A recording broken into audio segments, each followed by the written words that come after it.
But oh shit. Did we talk about the data caps and stuff yet? Like we started to get on that with the chat stuff and other stuff. Like the the other thing is that's the other feature. It's like with these AT&T data caps coming in.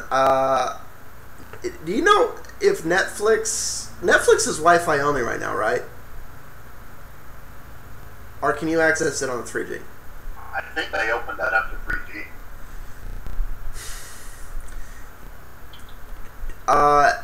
I know how much a Netflix uses, how much data a Netflix movie uses on the desktop. How much does it use on the well, wait a minute. You have an iPhone, not an iPad, right? Yeah. Okay. Yeah. It's not on the iPhone yet. It's coming. Right? Yes. It is. You can stream it over 3G. They throttle the connection. They basically lower the quality of the video to match the speed of your connection, of your current connection. So I haven't tried it. I heard it pretty much looks like crap unless you've got a really good signal, you're in a really good area. So. Well, it's aside from the possibility of it looking like crap if it's straddled back, because that's one of the reasons I'm not really too interested in doing live content right now. I could do it, but with the dynamic rates the bits would be dropping down to, it'd look like crap, so what's the point? But my concern is even a crappy video is, 256, 512K. How quickly is somebody with an active Netflix viewing gonna burn through their 2 gig? Even at the lowest bit rate, I think you're probably looking at like 250 to 350 megabyte for a movie. So like 4 10, or 5, 8 movies, maybe 7, 8 movies. Yeah, and if your kids are on your plan using, well, I don't know how they're doing that stuff. They're making each phone get its own data, but I can see a family burning through that quick. Absolutely, within the first few days of every cycle. So. Well, yeah, but if they burn through that in the first few days, then they're on that $10 per every gig plan. I mean, that's genius. That's genius until mom and dad get that first $250 bill and then go cancel their Netflix account, so the kids can't rack up the bill. That's yeah. I mean that'll take care of the Netflix end of it, but I mean there's so many other things that people do on the iPhone, iPad, iDevices that. I just feel like there's going to be something else that comes in that takes the place of the thing, whether it be other streaming services, YouTube. I know some of the games have some online interactivity and functionality, so there's just a lot of ways I feel like they're going to burn through that 2 gigabyte really quickly. Okay, hold on. I got to stop for a second because it's on the 2.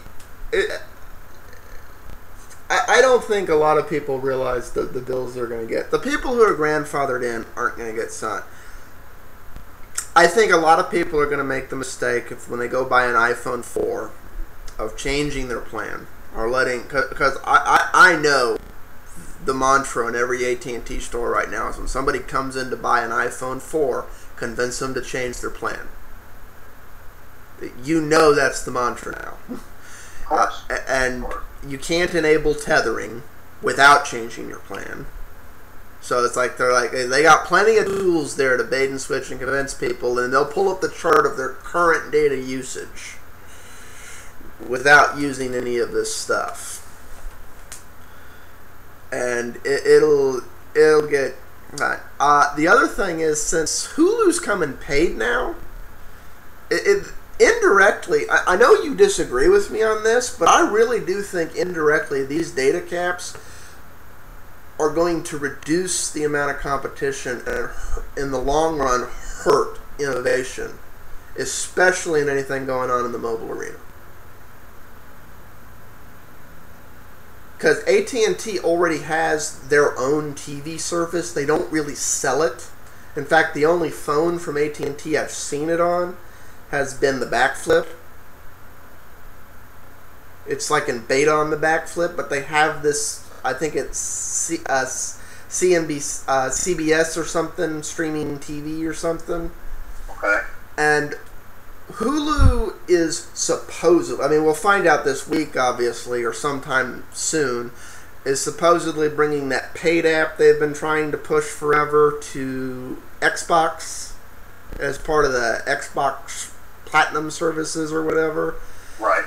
It's, with everybody trying to figure out how to cut 10, 20, 50 bucks out of their budget, I see the places that are going, well, this is bundled in with this.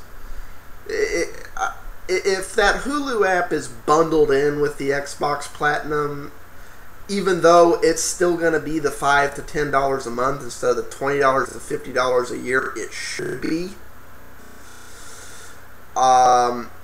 If it's part of all the other services that come with Platinum, like the extra Xbox things you get, the live gaming and all the other stuff, I don't see mom and dad canceling that, because let's face it, mom and dad stick their kids and they say, go play that and leave me alone. I see mom and dad canceling the Netflix account, especially if they're getting all the movies and TV shows archived back from now until infinity on Hulu, paid on the Xbox. And that's just the tip of the iceberg. What about all of the things that haven't been done yet, that aren't really, that are emerging now and aren't standardized, but we can see one day, a year or two down the road, when we have more reliable bandwidth in the mobile arena, which is anyone's guess what technology is going to be providing that. But I mean, I saw in your notes you were making that you didn't necessarily think that that was going to happen. I mean, any particular reason, or?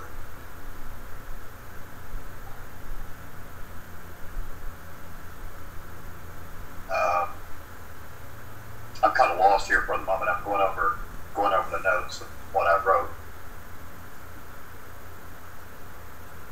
Now, what part of that are you referring to? Because I've made a lot of notes here. I haven't looked at your latest revision. I was talking about where I made a note that these caps will prevent innovation and emerging technologies, because I honestly do think that's what they're going to do at the end of the day, especially if the others adopt them. I mean, T-Mobile, even though it's supposed to be confidential, is doing surveys about what kind of a la carte prepaid data they should be selling, and anyone who doesn't think 6 to 18 months from now, Verizon's going to turn on these same data caps with the same grandfathering in AT&T's done. I mean, they follow each other. It's just what they do. Everybody's griping that AT&T raised their cancellation fees, but you know, they're just doing what Verizon did last year. That's of course. Now you know that Sprint has just implemented a throttling. I didn't know they'd implemented it yet, but I had a feeling as soon as they started to get a certain amount of attention from their new stuff, they would. Well, news of it has been released internally within Sprint. I don't think they've officially announced it yet, but it's coming. It's coming. We're on a path for one. Do you know? I don't know which one it is. The whole 4G thing kind of makes me a little annoyed, because it's become a buzzword. Because it's not like... Do we have a problem?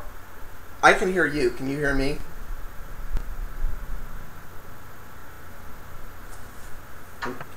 Can you hear me? Hello? I'm alone. It's dark in here. Okay, everyone. We're going to pause for a moment there while we sort out our technical difficulties.